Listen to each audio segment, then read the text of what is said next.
As you know, my friends, we've talked about the hard problem of consciousness for some time now. And one of the issues always is how does sensory information coming into our brain from the five senses, how does that information create neural correlates of experience? Because the neural correlates are simply electrochemical interactions in the brain, neural networks.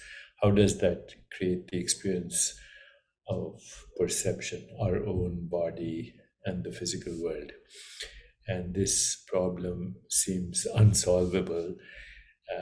And therefore, I think it's time to re examine some of the fundamental assumptions of science. Because science is based on, as I've said before, matter as the ontological primitive of the universe.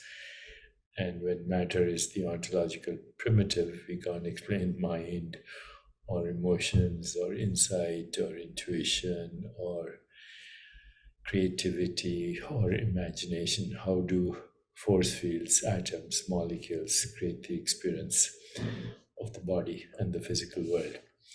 So let me offer an alternative, and this alternative is not from me. It comes from the Yogic and Vedic traditions that propose that our perception of the world is not a process of our senses simply absorbing information. The mind plays a powerful role in filtering, shaping, and even creating our experience of reality.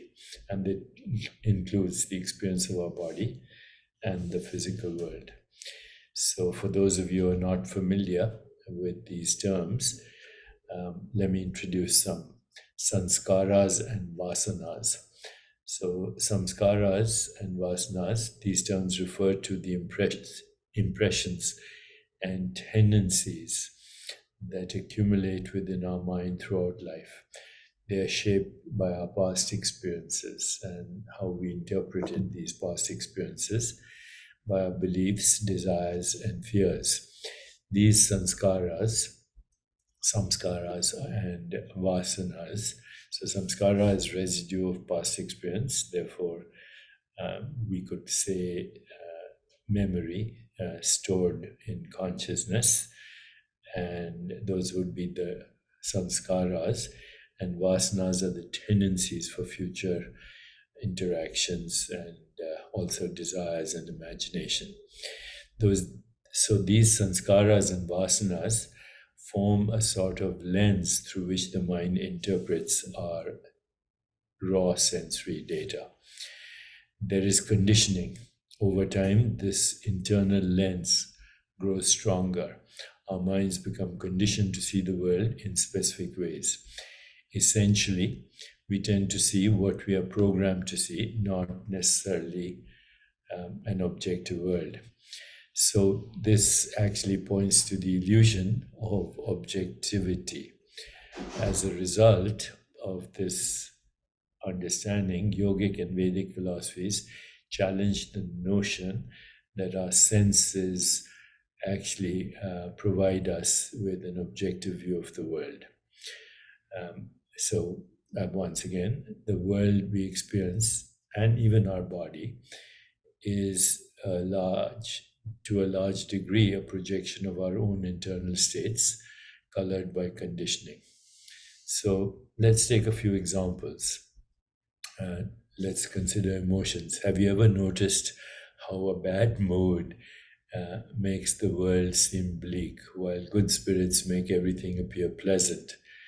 This is your internal mood influencing your perception and projection of the outer world. Beliefs. If you hold a strong belief about anything, that belief will color your perception. Okay, because beliefs are ideas that we hold to be true, and they're not necessarily true, but they are true because we hold them to be true. So if you hold a strong belief, positive or negative, about a person, It affects how you see their actions. Even neutral gestures may be misconstrued based on your prior conditioning. Also, trauma will influence how you perceive the world.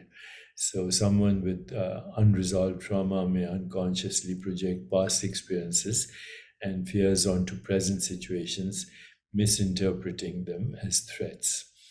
So, pop- uh, these traditions posit that to understand the true nature of reality, we need to go beyond the conditioned mind. So that's where practices like yoga, meditation, self-inquiry comes in.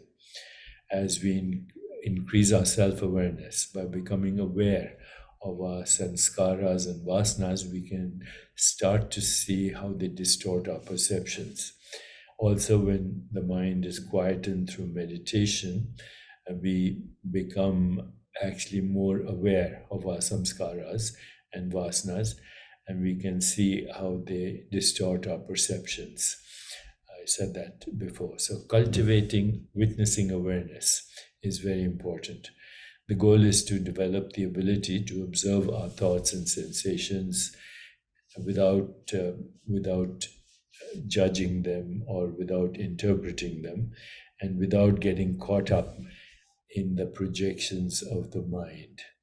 So, once again, yogic and Vedic traditions challenge us to consider that our understanding of the world isn't just about how things are, but how we've been conditioned to see them. By working with the mind, we can actually move towards a more nuanced and perhaps even more conscious perception of reality.